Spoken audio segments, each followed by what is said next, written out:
Welcome to the first edition of the Cybersecurity Competition Federation Show. I'm Dan Manson. I teach computer information systems at Cal Poly Pomona and serve as principal investigator for a National Science Foundation grant to help form an umbrella organization over cybersecurity competitions. The Cybersecurity Competition Federation can support the development of skill at a large scale by bringing cybersecurity competitions under an umbrella organization, which will help players of all ages and skill levels identify a point of entry into a continuum of cybersecurity competition experiences. With a focus on communication and promotion, the CCF maintains the autonomy of competition creators, supports their business models, and does not interfere with their sponsorship or funding sources. Each week, this show will cover the world of cybersecurity competitions, similar to a sports show. We believe cyber competitions are like a sport. In future shows, we will drill down into competitions and provide stories, scores, and statistics from these events. We believe those that participate in competitions are cyber athletes with the same training, passion, and coolness, plus a few additions. The opportunities for these athletes to go pro is much greater. And in our world today, we are falling behind our real competition. Let's get started. In today's show, we will look at the top 10 cybersecurity competition stories of 2014. Number 10, the first Collegiate Cybersecurity Championship Cup. The Cybersecurity Championship Cup was created to help encourage participation in cybersecurity competitions wherever they may exist. It is designed to reward participation in multiple competitions, thus encouraging students to obtain as much experience as they can. The program is similar to the FedEx or Sprint Cups. Teams gain points for participation in placement in disparate cybersecurity competitions. Number 9. The U.S. Military Academy won the 2014 Cyber Defense Exercise, CDX, its 7th coveted trophy since the annual competition began in 2001. Students from the U.S. Service Academies, including the U.S. Air Force Academy, U.S. Coast Guard Academy, U.S. Military Academy, U.S. Naval Academy, and U.S. Merchant Marine Academy, pitted their cybersecurity skills, tenacity, and ingenuity against the National Security Agency's top information assurance professionals. NSA's Information Assurance Directorate, IAD, sponsors the annual event. Number 8. National Cyber League records record numbers of participants in schools. The 2014 National Cyber League fall season involved roughly 1,400 players, over 200 coaches from 145 colleges and universities in 36 states, with a preseason assessment, 2 regular season games for individuals, 1 postseason game for teams. In postseason, 86 teams from 63 colleges and universities from 3 geographic conferences in 4 competitive brackets, all provided 24/7 access to 20 Security Plus labs and 19 ethical hacking labs, with players taking far more than 100,000 shots on goal, also known as flag attempts, while tracking individual and team performance scores across 9 different performance objectives. Number 7. The Beach Cities Cadet Squadron from San Pedro, California wins the first Middle School Cyber Patriot Championship. 2014 was the first year for a middle school division in Cyber Patriot. Number 6. Clearfield High School, Clearfield, Utah, Air Force Junior ROTC wins the 2014 Cyber Patriot All-Service Division Championship. After missing the national finals completely last year and receiving 3rd place a couple of years before that, winning 1st place was a surprise for the Clearfield High School Cyber Patriot team. It was quite a shocker, but a good one, said team coach Major Kit Workman, U.S. Air Force retired. The kids were a little more confident than me because we didn't do real well in the first competition. We solved the crime at the fastest rate, but didn't collect all the evidence, so that cost us points. Number 5, PICO CTF 2014. PICO CTF is a computer security game targeted at middle and high school students. The game consists of a series of challenges centered around a unique storyline where participants must reverse engineer, break, hack, decrypt, or do whatever it takes to solve the challenge. The challenges are all set up with the intent of being hacked, making it an excellent legal way to get hands-on experience. Number 4, Seesaw. For the 6th year in a row, Carnegie Mellon students dominated the scoreboard for Capture the Flag at the 11th Annual New York Polytechnic School of Engineering Cybersecurity Awareness Week, Seesaw. The event drew hundreds of finalists from colleges and high schools across the country to compete in a number of security activities. The Capture the Flag competition drew 15 teams of undergraduates who bested contestants from 75 countries in preliminary rounds. Members of the Rensselaer team ruled in first and second place in the Homeland Security Quiz, a game show-style contest in which participants were queried on network security, cryptography, malware, protocols, and programming, and other topics. Students in a high school forensics challenge solved a fictitious data breach in a retail store using digital evidence, including an Android mobile phone and their knowledge of rootkit detection and analysis and other techniques. A Poolsville High School team from Maryland took first place. Thomas Jefferson High School for Science and Technology in Virginia won second place. And Pocono Mountain East High School in Pennsylvania came in third. In that contest, finalists accrued prizes for their school's science programs as well as $10,000 scholarships to the New York University School of Engineering. Top winners earned even larger scholarships. An embedded security challenge that tested the security and trustworthiness of hardware drew 10 student teams as finalists. The University of South Florida took first and third places, and the University of Central Florida won second place.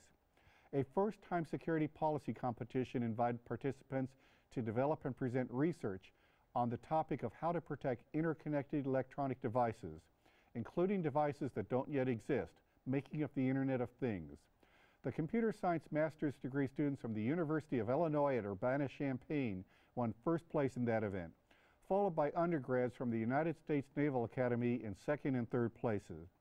An applied research challenge invited students who have published in a scientific journal or peer-reviewed conference to present their work to a panel of judges.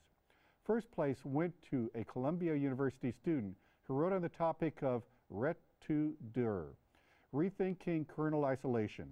A University of Texas at Dallas student won second place for his paper, From Patches to Honey Patches, Lightweight Attacker Misdirection, Deception, and Disinformation. Third place went to two students from the University of Illinois at Urbana-Champaign, who researched the topic, The Pearl of Fragmentation, Security Hazards in Android Device Driver Customizations. Number 3, Iowa State Ice Rink. First developed to support cyber defense competitions, Ice Rink is a virtual laboratory environment that allows students an opportunity to undertake hands-on activities focused on networking, cybersecurity, and penetration testing. It is built upon an internet testbed called Ice Age that provides a real-world networking environment for students. To the students, it appears as if their network, which uses public address space, is directly connected to the internet. In reality, the students' traffic is contained in the controlled Ice Age testbed. This presents misconfiguration or other beginning mistakes from disrupting a classroom or campus network. Currently, Ice Rink is used by two major Midwestern universities, one Iowa community college, and more than 100 Iowa high schools. The environment is flexible enough to support traditional classroom activities such as labs, as well as hands-on activities for training sessions, short courses, and workshops. Ice Rink is currently used in university courses on networking, Introduction to Security, Information Warfare, and a master's level capstone course. It has been used in cybersecurity workshops for accountants as well as electrical power system employees. Number 2, North Hollywood High School wins Cyber Patriot Open Division. The team of 11th graders beat out 620 other Open Division teams to clinch the national championship, marking the first win for the school and Los Angeles Unified School District. Number 1, the University of Central Florida wins the National Collegiate Cyber Defense Competition. The team from University of Central Florida received a trip to the White House to meet with Vice President Biden, have their picture on the jumbo screens in Times Square. In addition, the University of Central Florida wins the first Collegiate Cybersecurity Competition Cup. 2015 is shaping up as the biggest year ever for cybersecurity competitions. Here are a few of this month's competitions. In the near future, we will list 2015 cybersecurity competitions and other activities on our website at cyberfed.org. If you have a competition you would like on the calendar, please email me at dmanson@cpp.edu. In January 2015, the upcoming competitions are Ghost in the Shell Code, January 16th to 18th at ghostintheshellcode.com. The Cyber Patriot High School Regional Category Round, January 16th to 18th, uscyberpatriot.org. Also, the Cyber Patriot Middle School Semifinals, January 16th to 18th at uscyberpatriot.org. And the Western Regional Collegiate Cyber Defense Competition Virtual Qualifiers, the beginning of the CCDC season, January 31st at wrccdc.org. Each week, we will provide you with interviews with players, coaches, and supporters of cybersecurity competitions. We will close today with a few words from North Hollywood High School coach Jay Geringer. I sat down with Jay recently and wanted you to hear what he had to say about the opportunity that college students have to mentor high school and middle school students in cyber competitions and the need in high schools today for cybersecurity competitions.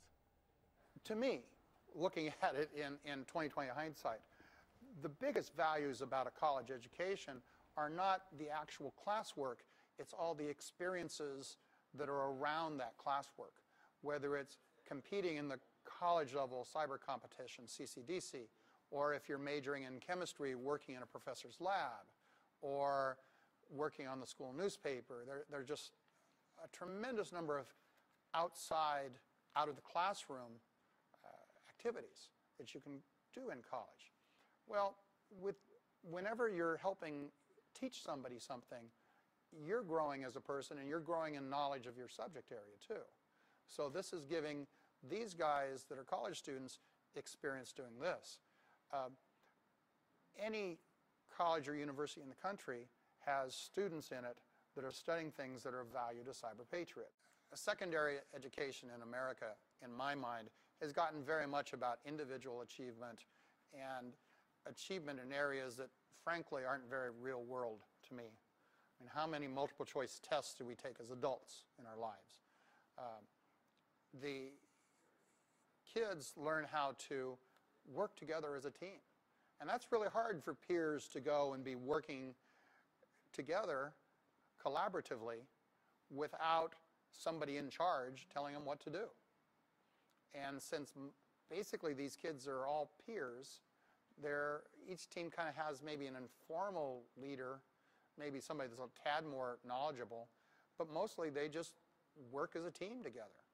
And this is something they just don't experience in secondary education today, but is precisely what the world of work is. Because very few people work as individuals. You work as part of a team somehow, and people you have to get along with. And if you can't get along with the people and work with them and just kind of divide up the tasks as things come, you don't do very well and you're not very successful.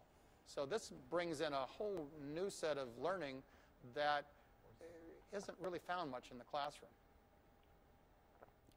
If you have questions, comments, and suggestions for our show and the Federation, please email me at dmanson@cpp.edu. We will be back next week with another edition of the Cybersecurity Competition Federation.